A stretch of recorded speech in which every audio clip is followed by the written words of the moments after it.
Cornerstone showed me some in learning for watching sort of eye contact and that sort of thing and working with bias. So anyway, that all being said, this is pretty interesting because I do think that there is some great usage, but it comes down to use cases. And I suppose you could say the same for AI as well. So this very interesting article about Cornerstone using extended reality training to build skills. So they're using Llama, one of the big sort of AI platforms, right? Yep. And doing employee training. So being able to work with all of their already existing augmented reality, virtual reality, and now extended reality to work in areas that can only be done by the use of these tools. Like I said, there's some areas of whether it's in working with very expensive machinery where you don't have the opportunity to let people mess around with it, or if it's just in dealing with people and working on sort of empathetic training and these type of skills that could be useful in the workplace. Welcome to the HR Huddle podcast, presented by Sapient Insights Group, the ultimate resource for all things HR. It's time to get in the huddle.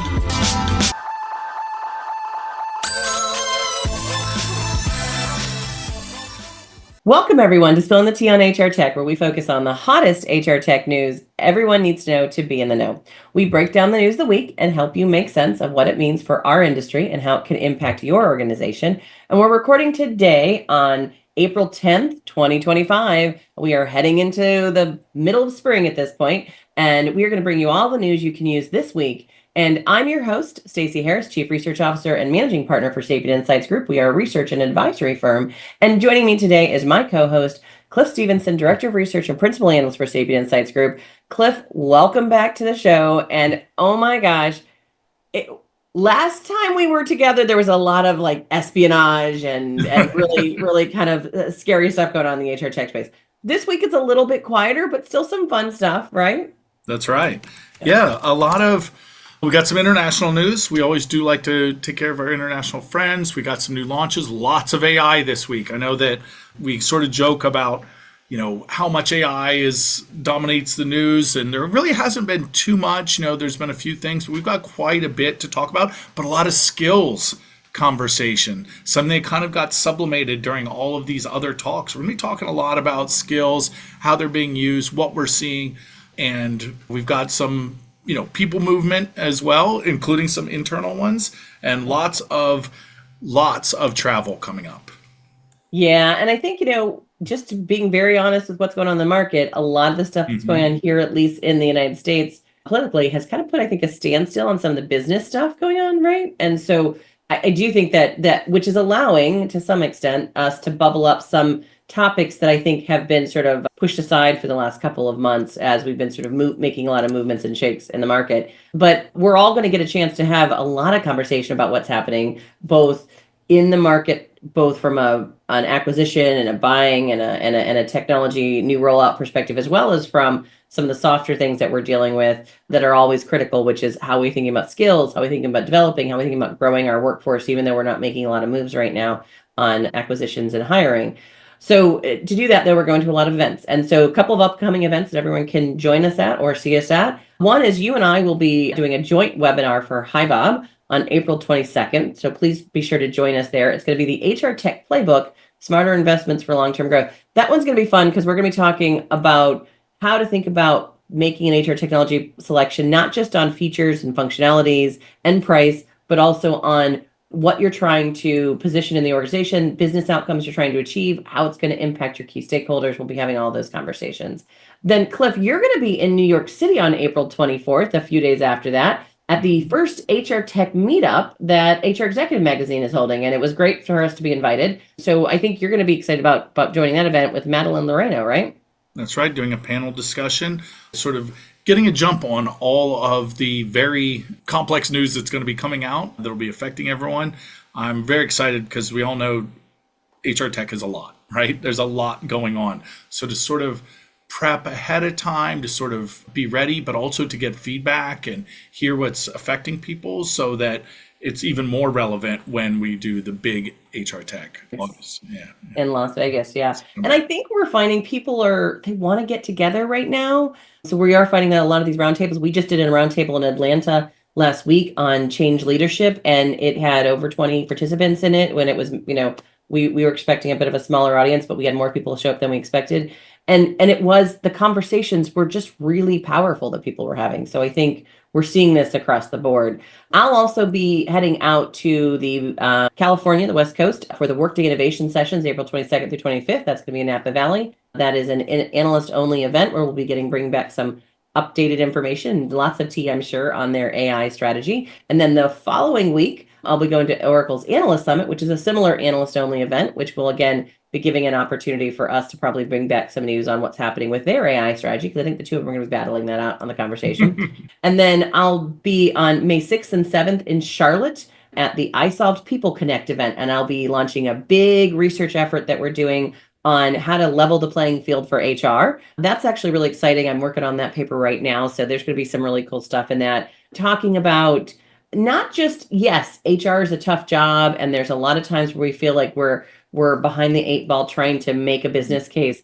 But how do we change the work that we do and the things that we are doing inside of our own work environment to level that playing ground in a way that's going to allow particularly SMB and mid-market organizations to really rethink their relationship at the executive and the board level. So that's a big report that we're doing right now. Then I will also be on May 8th at the Unleash conference, where I'll be doing a session with HPE on demystifying the AI world. And that one's going to be interesting. You and I will talk a little bit about this. I'll be rolling out some new data we have on the AI market. We've got a lot of information about how organizations are actually using it versus just a couple of case studies. This is going to be real powerful. And HPE is going to be talking through how they're building a governance strategy and building on top of what they already had in place. And I think that's going to be a really powerful sort of duo of conversations, and it'll be worth the effort. Cliff, you might be coming to Unleash. We're still trying to decide if you've got time in your agenda.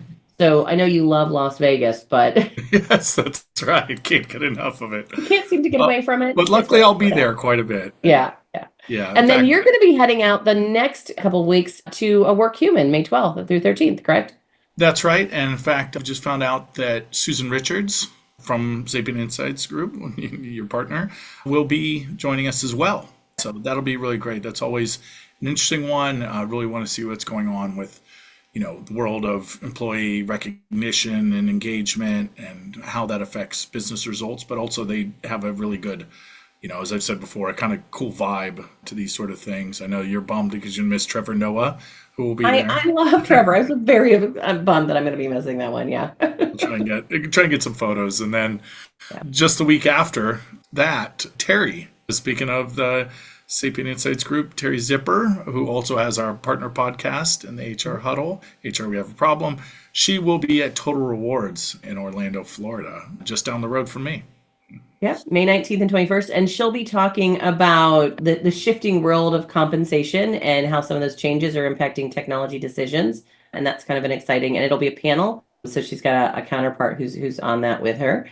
And then you and I will both be back in Florida again at the UKG Analyst event, May 22nd in Miami. So let's hope the weather stays nice for us down there, and that'll be fun. And then both of us will again be going to the Cornerstone Spark event, May 27th and 29th. I think that's back in Las Vegas, the Win. Yeah, that is back in Las Vegas. That's right. But I'm excited. We'll be doing a session for the executive group, the executive track for that. And that's going to be talking a lot about where we're seeing the next level of technology go and how organizations are connecting that. And then you'll be heading back to Las Vegas again in June for the iSolved Partner Connect event and their sales kickoff, correct? And there'll be more opportunities, of course, to meet with others, but there'll be another one where I'll be speaking as well, and we'll be working with a lot of both the sales group and the executive groups, and sharing some of the data that we have. It'll be interesting to see if we have any early data, but otherwise, sort of seeing where those trends are going for decision making.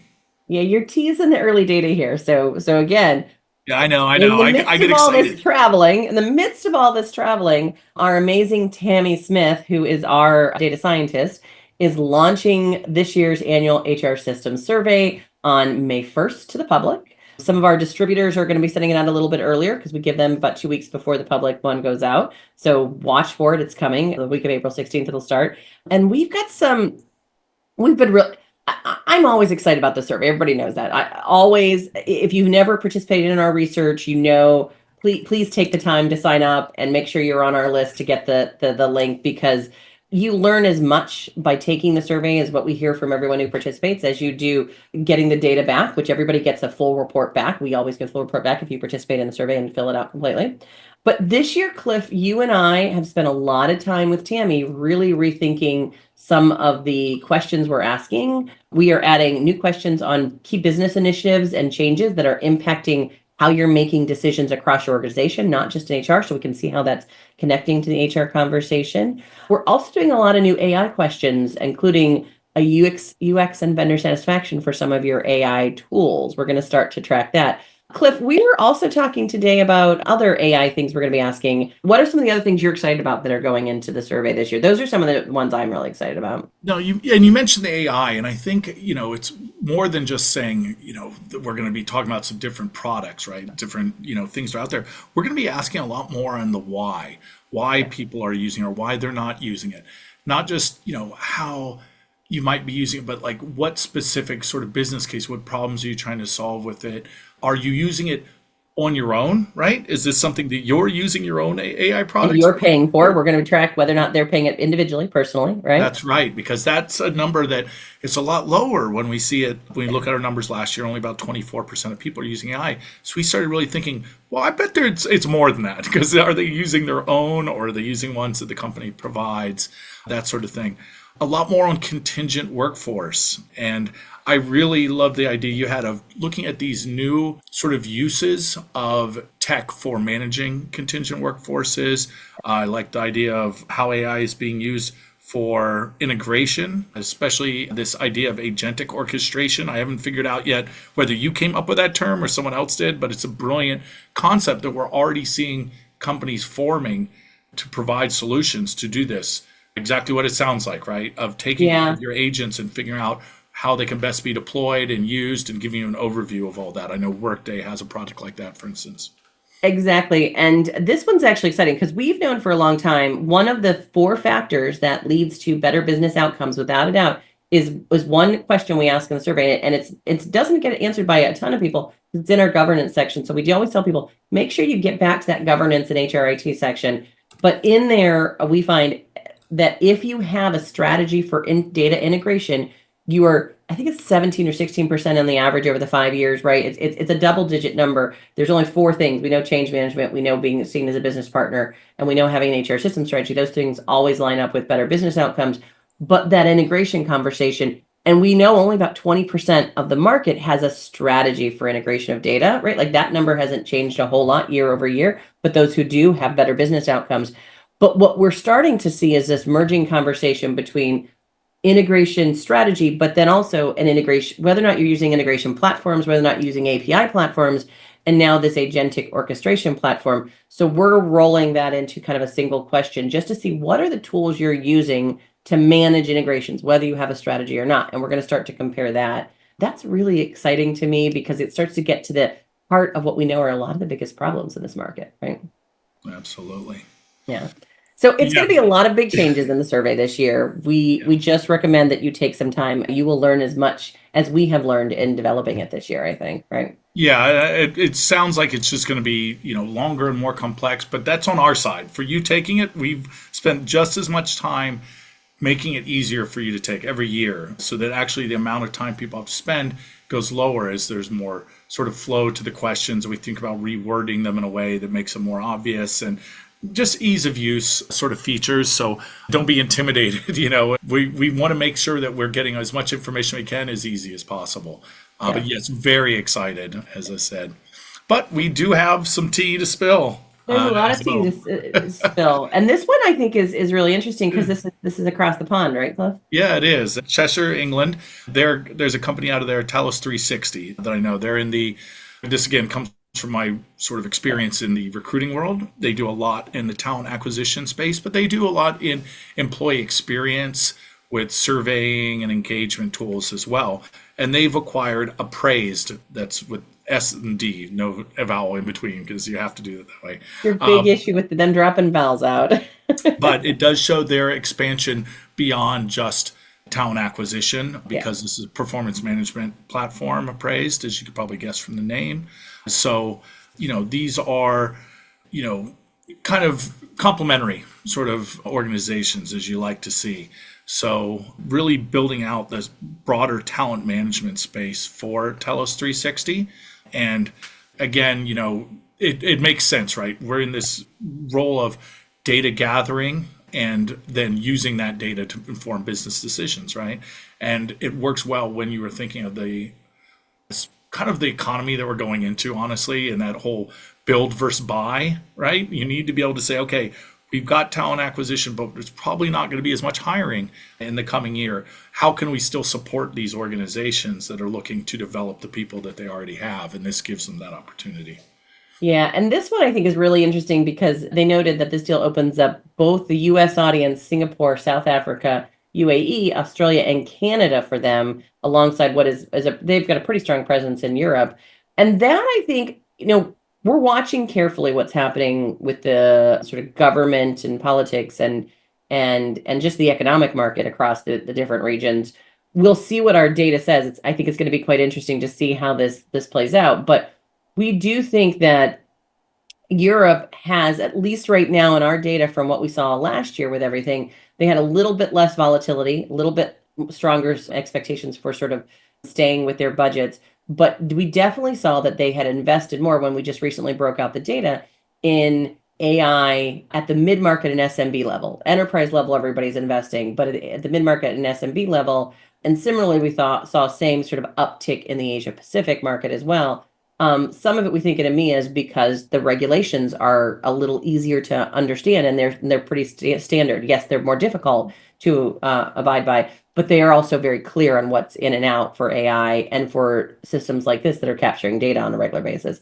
In the APAC market, we think some of that is actually being driven by the fact that they just don't have as many systems in place. They don't have as much system legacy and the technology debt that they had to wade through with the AI market. So it'll be interesting to see that, when we talk about HR and HR technology and where organizations are going to get the biggest bang for the buck, we are seeing that uncertainty makes everything stop and sort of slow down. And that's not where we want to be, right in the middle of this market. So it's kind of a concern for, I think, the US market, right? Absolutely. And then we have some more acquisition news. ServiceNow sort of expanding their CRM offering with the acquisition of Logic.ai, Logic with a K there. So they are a CPQ solution. And I swear, I know that we talked in the last episode that I was over at Anaplan and having to immerse myself in sort of this new world. So, but I'll admit that I did know this one. That's configure, price, quote, works in the sales organizations. I'm learning along with you, audience, or maybe you already knew this. Maybe you're ahead of me. But it is fascinating to me because, again, it just shows how far HR tech has come that this would be part of the conversation. And it really shows the need for this cluster model, Stacey, you've been talking about a lot more because, you start really thinking about what sort of areas do we want to be able to touch and both gather information from, but use information, right? And when I think about Anaplan being able to integrate sort of workforce planning with these sort of pricing models, that's exactly what we're seeing here too, right? You're taking all of your people data and anything could be in there and working it all the way through into helping your salespeople use this for configuring and pricing and quoting all within the same system and being able to, if you think about something like what we just saw with the performance management piece, if you can integrate all that data as an HR person and see how these tools really actually affect performance and sales for your organization, those are the business outcomes that we always talk about as a sort of correlation or as connected to other things in our survey. But this gives you the ability to do it in real time with your organization if it all works well. Yeah, and this one I know this is one that I pulled out on the ServiceNow because I think we are seeing ServiceNow as sort of that one system that a lot of organizations are using kind of as their connector, right? And what is interesting is when we really look at what HR metrics are being shared at the executive level, if you've seen our data, performance metrics are one of the lowest metrics being shared, right? Not just performance management, any kind of productivity kind of metric, right? That ends up being in the 20% in aggregate, and even under 40% for the most strategic organizations in the market.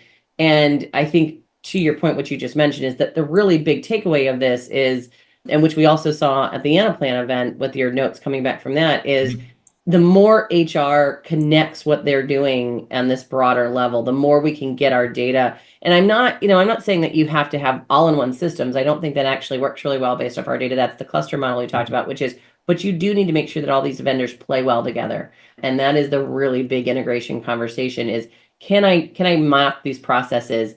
And I think agentic AI is what they're basing a lot of this conversation on. Logic has a little bit of that built into it. I think that the agents will be able to bypass a lot of the areas where it was just messy. You couldn't get the data back and forth, but it still requires mapping. It still requires some awareness, even if it's natural language, kind of asking about it. So it'll be interesting to see how far this will take that conversation, right?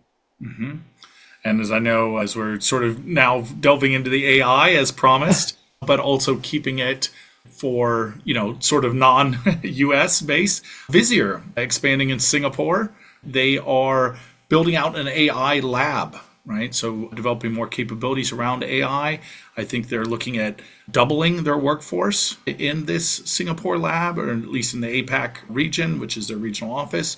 So really looking at finding new ways to use AI. I think Visier is a great test case for using AI because, unlike, let's say, in candidate matching or something like that, that's going to be under heavy regulations, when you're talking about reporting and analytics, there's a lot of good use cases for AI where it's very low risk, meaning you don't run into any problems with compliance or upcoming regulations, as you mentioned in Europe.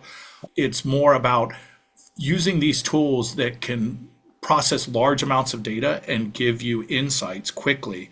And I think that sort of development is a fairly low risk strategy. And it's good to see Visier taking that sort of future focus. I know you work a lot with Visier, so you probably knew this ahead of time, but it's we had some conversation about this at their sales kickoff when we were at that event. And I think they're definitely betting big on the Asia Pacific market, right? They're doing their big users conference out in Singapore for the first time this year.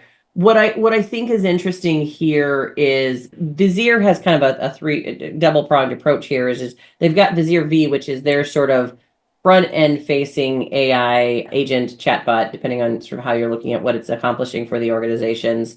And what I found very enlightening is that, and they are in our questions this year to see how many people are adopting that particular technology. But from their numbers at Visier's, it's being highly adopted inside the organization. And Andrea Derler, who's their head of research over there, who lives locally with me, we oftentimes will grab lunch together. We've had some conversation about, she's been able to at least show those who are using the real ROI, at least from her perspective. And I think, which is more important, is the value creation of, just the savings in things like answering questions and speed to responses and those kind of things, which you got early on just by automating HR tech, right? Like, it is a speed and efficiency savings right now, right? The next conversation, which I think is where they're going with this APAC AI and office and lab, is to think about, how do we make it more value add, more insights, more helping you actually make the decisions conversation. And that's really, I think, the next level that we're going to need to get to in the market with, again, careful human involvement and oversight, right? Yeah, well, I think you've been reading ahead, Stacey, because that is exactly where Perceptyx is looking as our next little news story. Next bit of tea here is that Perceptyx has what they're calling the first experience aware. For those of you, we also do this on YouTube. I'm making the air quotes because they have the quotes around it. Experience aware AI coaching agent. So they believed in this same idea, right? They said a lot of AI right now is just being used to analyze data and show you those results. We want to now take it and put it into action, right? We're going to take all that data that we've got and actually give you an AI agent that can give you development plans, that can give you specific personalized nudges based on what you need to do, that can use that sort of conversational aspect that we know if any of us have ever interacted with, well, I don't want to say any of the names because instead everyone's off, but the Amazon product and the Google Yeah. product and the ChatGPT product, that you can have those conversations like you would with a human coach to, address group dynamics and tracking goals and that type of thing. So it is this idea of, okay, what's the next step for using AI, especially in the agentic model? Yeah, and Perceptix, which is basically known as an experience platform, right? Has a lot of the surveying tools and the tools around gathering information about from the employee. These personal development plans look like they're going to be focused on manager blind spots, which I thought was an interesting specific Yes. word that they had pulled out, on drivers of employee engagement that are trying to deliver, on weekly behavioral nudges, on really measuring that impact, as you talked about, on the tracking. I'm intrigued to see how far this goes. We've hmm seen some of this in other tools where they've done pieces and parts that I haven't seen the whole package yet. So I think this is what I've seen, at least what we're hearing. We haven't seen this from Perceptix yet. We haven't done our briefing yet with Perceptix on this, but it sounds like they're kind of wrapping a bigger wrapper around this. And that is what is the next step, right? Is moving from 20 mil, what I think, was it Phenom maybe who said, or I saw in one of the articles, like they said they have enough agents to fill a stadium or something like that, right? Again, not a bad thing. It's just, I think we're getting out of the how many agents do I have to what are they doing for us holistically, right? Absolutely. Before we dive back into our next topic, Cliff, let's talk about staying ahead in the HR conversation. And making right choices isn't just about following latest trends, it's about having the right conversations. And one of the reasons that we recently joined Work Defined Podcast Network is to make sure that we were part of the bigger conversation. We want to encourage our community to listen to the other podcast and be part of that community. Okay, let's jump back into the tea this week. Cliff, what's our next conversation? So we've been talking a lot about these big company moves, and one thing that kind of got passed by. We talk a lot about, all this AI and new things that are coming out. Before AI, I think one of the big conversation was metaverse. I know that sort of this is behind the scenes. We're spilling the tea on ourselves. Is that I was never a really big champion of this idea, to put it mildly. I didn't You didn't really even want me believe to in put it. it on the survey. You were like, That's why are we right. doing That's this? right. Yeah. Stacey had to put a note. She's like, we need to talk about this. But interestingly, it was Cornerstone, who we're going to be talking about, that sort of opened my eyes. I went there live. I saw some applications of it. I'd seen this prior with applications of, I should say, virtual reality, right? Virtual, yeah. Or, the sort of metaverse is a sort of new term. But this idea of using virtual reality to work in what would normally be very hazardous locations, right? People that are working in nuclear power plants that may need to figure out how to use something in an emergency where you can put them in that setting where there's a lot of that stress. Cornerstone showed me some in learning for watching sort of eye contact and that sort of thing and working with bias. So anyway, that all being said, this is pretty interesting because I do think that there is some great usage, but it comes down to use cases. And I suppose you could say the same for AI as well. So this very interesting article about Cornerstone using extended reality training to build skills.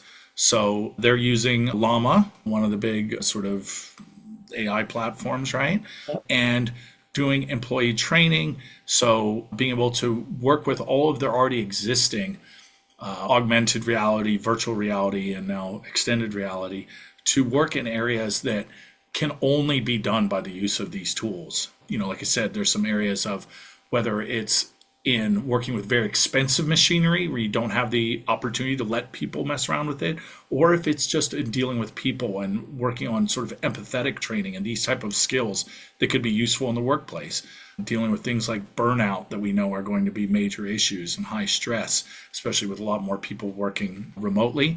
So these sort of tools, I think, could be very useful, especially as this sort of skills conversation ramps back up for all the reasons we've already stated. Plus, we've known that skills were going to be a major part of 2025. Yeah, and Karthik Suri over there, who's their chief product officer, I mean, he's got a real vision for keeping Cornerstone at the heart of the learning conversation while expanding the sort of the ecosystem of that environment through their Galaxy concept, so that they're touching all areas of people and people development and people performance but that they are not losing what I think is a really important thing, because we just don't see it as much, I think, across the market, which is the heart of the skills conversation, which is, what do I do with that skill? It's not just I'm selecting someone, it's also that I'm helping them grow and or develop, or that I'm understanding what they can do down the road, right? And I think that's a really big win in this kind of virtual environment, because it's so easy, I think, to assume what someone can do based off of a written word, right? And we know when we talk about the skills conversation, one of the biggest challenges is the assessment of those skills. It's the validation. It's the number one thing we hear people struggle with. Is it just a test? Is it an assessment? Is it a checklist? What are we using for our validation that our culture will buy into? And I think the virtual opportunity, augmented or expanded capabilities, gives us another level of validation that not only feels more comfortable for, particularly for organizations with very, with skills that lead to, life and death decisions, but also is very powerful for organizations who are trying to upskill maybe frontline workers, or are trying to help different groups within their organization maybe transition to a whole new business model. It allows them to do that kind of shifting with a cost-effective approach, right? A lot of it's still expensive, but it is the creation of the content and the mixture of the AI here that I think is the big announcement. Those are the big, powerful things. And then I think the platform is just the ongoing bonus on all of that, right? Exactly. And yeah, and speaking of skills, this is kind of a sort of broader thing, but fits right into this, right? This idea of we need some tech around that, but we also need a sort of framework, right? Shared language, sort of common experiences. And this was pretty interesting because this came through Angela Beatty. I was the CHRO at Accenture, and it's this a new website, skillsfirst.org. Now there's a dash in between skills and first. All right. So we'll have this always, we have all these links in the notes. We'll have it on LinkedIn. We'll have it on YouTube, everywhere we appear. But don't make the same mistake I did in going to Skills First, because apparently it's just some weird scam domain. But this idea of an employee-led framework, right? Rather than, some provider saying, look, here's how you should be thinking about skills. Here's how it goes. You go there and you get in there and you say, these are the skills I have. And it is through a number of different institutions. I think Walmart being probably the largest employer that brought it all together, but really putting together a shared language, promoting mobility in that, here's all the skills that are needed for this job, which is difficult if you've ever been on the job market, trying to figure out, you might use the same word in a couple different settings. Kind of silly, but real example is that a friend of mine whose father drove trains. He was an engineer. Well, guess what? You type that in, you're going to find jobs that don't relate to you. But in especially in a sort of specialized skills, it's important to have the right language and the right understanding of where those skills might be able to be used. And I do like this idea of taking it sort of from the bottom up and not just a top-down taxonomy that sometimes gets maybe forced on people. Yeah, this one, it's interesting, right? Because it mirrors a little bit of the conversation we had not last week, the week before, I think, when I went to the Cornerstone event, where they're trying to create a skills passport conversation, right? Which is the idea, but they're working with government entities at government levels on that idea. But it's the same concept of this sort of, if we start to have a standard conversation about skills across big companies, across governments, across entities, we try to do that here in the States with our labor statistic and the ODL. I'm not going to get them right, but the names that were started out by the military to define sort of skills and competencies that then kind of broadened out to other industries and other markets. But keeping them up to date was really hard. And I think the difference between what we saw historically with all this and what's happening now is that the technology can, if we're leveraging it appropriately, maintain this concept of skills in a way that we could never do previously because it was just too big and too massive. I was excited to see this. And now this is sort of being supported by the Burning Glass Institute, which I think, and I have to go back and look because I went to look at the About Us, and Burning Glass, I believe, is Lightcast, the company. That's their sort of, I think, standalone, but I could be wrong on that. So we'll get that details before we sort of put that out. But I think the idea here is this is a joint effort across multiple companies and it doesn't seem like they're selling anything here. It seems like they're trying to do this like open AI conversation. what I was most interested in is I've talked to Accenture and to the CHRO about their skills management model. They've really gone hard into skills management at Accenture in a way that they're one of the few organizations I always reference about how they've built their skills management approach out. And I've had a lot of conversations with them about it. I think they've done a very valid approach to creating kind of a model that works for them on the business consulting side and with their validation models and those type of things. What is interesting here is now you partner that up with someone like a Walmart or a Verizon and that just really, it changes the dynamic about the conversation. So I'm excited to see where this goes. I just thought it was a really interesting thing that was brought forward. We've seen versions of this come about in the past by industry, by source. So I'm hoping this skills profile framework makes some headway, because I think that is going to be the next step for everybody to be able to make this work, right? Absolutely. And then we've got a few here that are kind of interesting stories that came across. They may not be necessarily linked to a specific company, but there's some ones that, I found pretty cool, or that you found pretty cool, Stacey, that we want to share. One was an article that came across on how much revenue AI companies are making per employee, which I found pretty interesting. I do find, and, as I sort of alluded to, sometimes I get a little, I push back on some of these things and I feel like they're being pushed too much. And you do find some AI, we'll call them evangelists, right? They're really hype on AI. And this one was pretty interesting. But I did want to talk about that because it made its rounds in LinkedIn. You may have even seen it. That something like Midjourney, the image generation AI, makes 4.1 million per employee revenue. Very specific.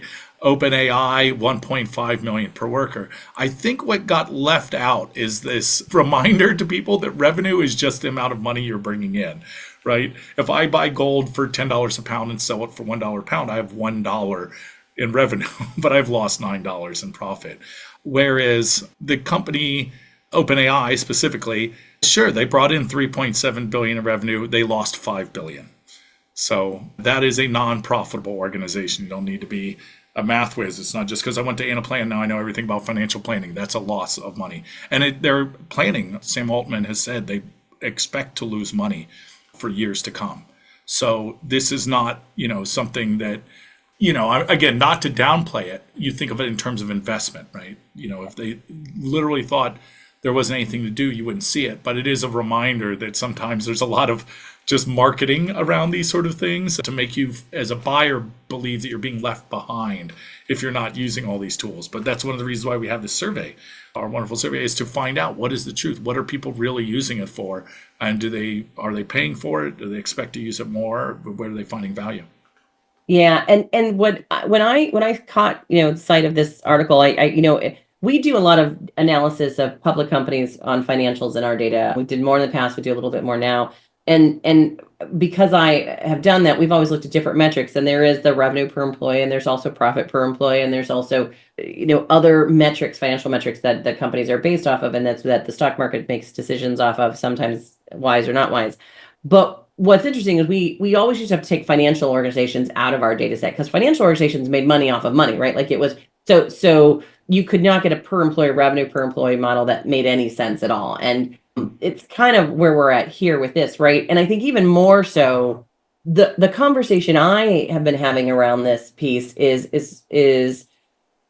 but there's a perspective, especially when you look at how the internet grew and we look at cloud-based technologies, because there were many cloud-based technologies that made very little profit and took years and years to become profitable, or they were just acquired before they became profitable, right? Like that was the bubble burst in the dot-com era, but also all the cloud technologies that they rolled out of that. And all of that in the internet and all of that in the dot-com era was very focused on, we just need to get to the end with the most amount of toys, because that will make us the most valuable. And I always tell people, we were playing checkers back then, right? Checkers was to get as many of your chips down to the end of the board and king as many as you can with as much data and as much people doing recurring revenue, and then figure out how to make it profitable. That was the conversation, right? And you see that even now with some of our big cloud providers in the market, right? Who are really focusing on margins and profitability now, where they would have focused on revenue numbers, because the idea was to get as many as you could. Because the more people got in the system, the harder it was to leave, the more recurring revenue you had. I think the challenge with AI is that it is not checkers anymore. It's chess that we're playing. And here, let me explain this because I think it's a really critical differentiator, is that in the market of AI, you can get, and I think we've got really good examples with our quote unquote friends you just talked about, Alexa, Google, those guys, right?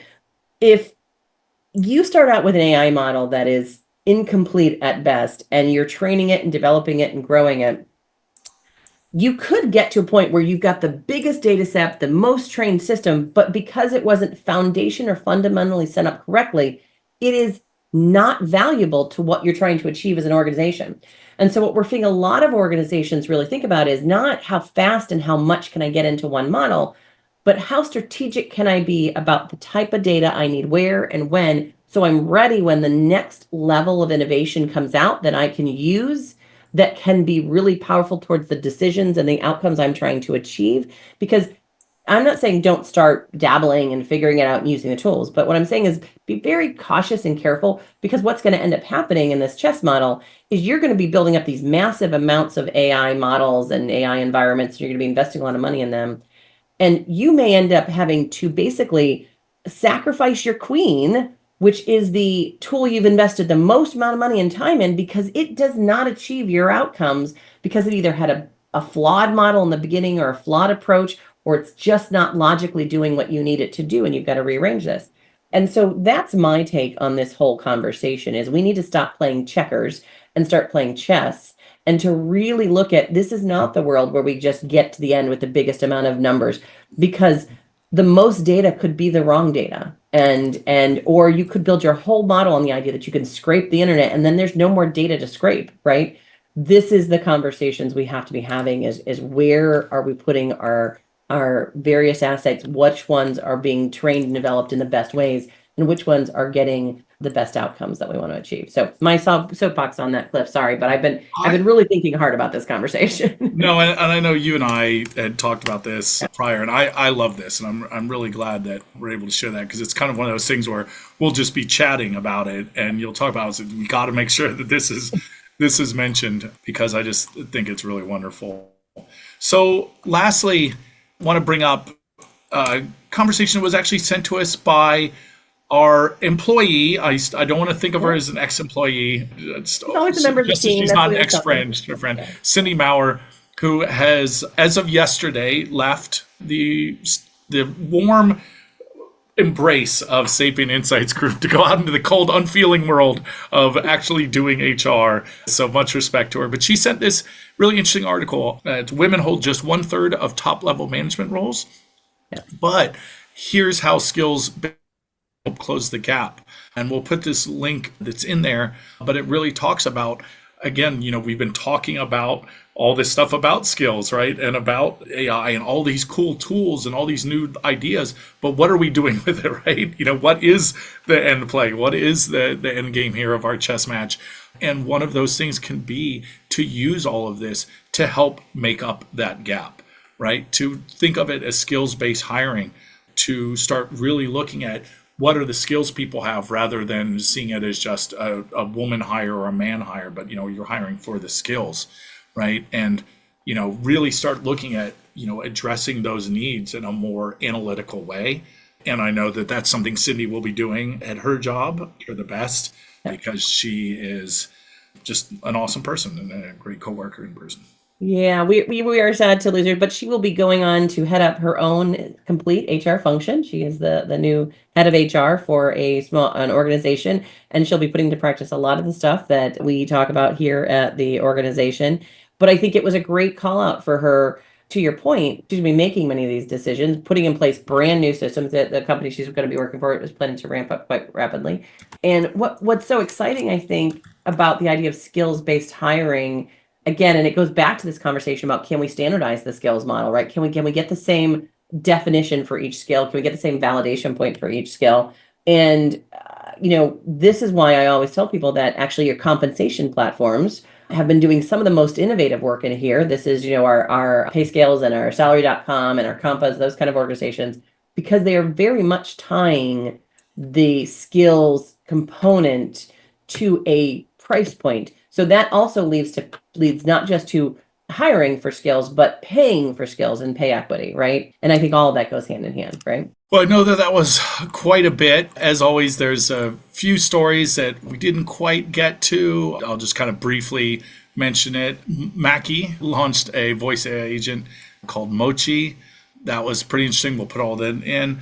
Stefan Ader sent us one on standardizing intelligence, a paper that was written, and we'll have the link to that about whether AI can pass a sort of standards test that I found pretty interesting, and I know you found interesting. Really interesting analogy on what skills have in common with Brussels sprouts, which I thought was really clever. It was this idea of, look, there was a time when nobody wanted Brussels sprouts, but then, it changed and it became cooked better, and all of a sudden it's become, You put the balsamic vinegar and a little bit of bacon, and all of a sudden they became really something that was on everybody's menu, right? Exactly. So, some really good stuff, and as that, all those links will be in there if you want to read those stories. Yeah. And I think the last one that we're going to throw in here, but because it's one of my favorites, is a video. Oh gosh, yes. How do we neglect this? Is my favorite. Yeah, it was just really it was a video done by one of the HR futurists with his son. So he does a podcast on a regular basis on AI and how it's changing, and how his 12-year-old nephew, sorry, not his son, his nephew, 12-year-old nephew is perceiving AI and how he's using it and how it's making him feel. And what really got me as I was listening to this video was that it reminded me a lot of my husband, who's passed many years ago, and how he used to talk about how AI made him feel as a young child of a divorced home, and he could use that programming to just kind of it created an environment where he could have kind of his own space. And that was a lot of the conversation from this AI expert's nephew. And I thought it was really, he actually had personified different emotions and how he felt about different AI agents, how he much preferred Claude over ChatGPT, felt it was more peaceful and more engaging environment. Those kind of things we shouldn't take lightly, because I do think that next generation is going to be the ones that is telling us how we should think about this technology, right? And that it is part of the world, just like it was part of my husband's world. Programming was just what he did every day, no matter what his job was. He was always thinking about it. I think, we're going to see that from this next generation too, right? Yep. And because it is spilling the tea, this is the connection to everything. The gentleman that put that up, Nicholas Thompson, as the CEO of The Atlantic. The Atlantic, of course, was famously in the news because they were privy to some information about some military strikes in Yemen. So, it all connects. I told you, reach out. I'm shaking my head if you're listening on the radio. I'm just shaking my head on that. But yes, I didn't even make that connection. I knew it was someone who had been talking about AI. He had a podcast. I just thought it was a really good video. All right, Cliff, you wrapped it all up. So as we it was a bit of a long conversation today, but hopefully you guys got some of the newer thinking that we're having in this space, and definitely getting to hear a little bit about what we're going to be having in the survey. As we wrap today, a couple of big things. Again, if you didn't get to see last year's output, it's out there. It's available on the website. You can download and or access it depending on which sections you want right now. Also, just a reminder that when you go to our website and you sign up, you can sign up to just participate in the research. You can also sign up to be part of our newsletter, which will give you ongoing details about where we're at, the launches of all the material, all the information. And you will also be some of the first people to sign up for our new research center, which we are working on right now, giving access to everybody who needs that. And we want to also just make sure that you are listening to our sister HR Huddle podcast, HR We Have a Problem, hosted by our CEO, Terry Zipper, on every other week from us. And if you like these podcasts and they add value to your day, please be sure to subscribe, leave a rating, and review them. It really makes a difference. And come up and tell us. Cliff and I love it when we hear about, what you've listened to, what you've said. To stay up to date with immediate breaking HR tech news and to get all the behind the scenes content, you can follow us at Sapient Insights on LinkedIn and on Instagram. Cliff and I will, at all of our events, we'll be doing post-event commentary on LinkedIn. So definitely be sure to follow and connect with Cliff and I to get those commentaries. Once again, Cliff, thank you for all of your help in pulling all this together. Thanks to our production team, Brand Method Media Group, who helps us produce our podcast run by their amazing founder, Kelly. Thanks to our marketing team, Summer Orlano, Cole Harris, and Cindy Maurer. And I know this is Cindy's last week, so just a special goodbye to her. We will really miss her. And thanks to our listeners and our community. We couldn't do this without you. Please be sure to let us know what is working for you, what things you'd like to hear about. And that's it, Cliff, for this episode of Spilling the Tea on HR Tech. We hope it's been just the brew you needed to start the engines running this week. We will be back in 2 weeks with another pot of boiling hot HR tech updates and insights. So thanks, everyone.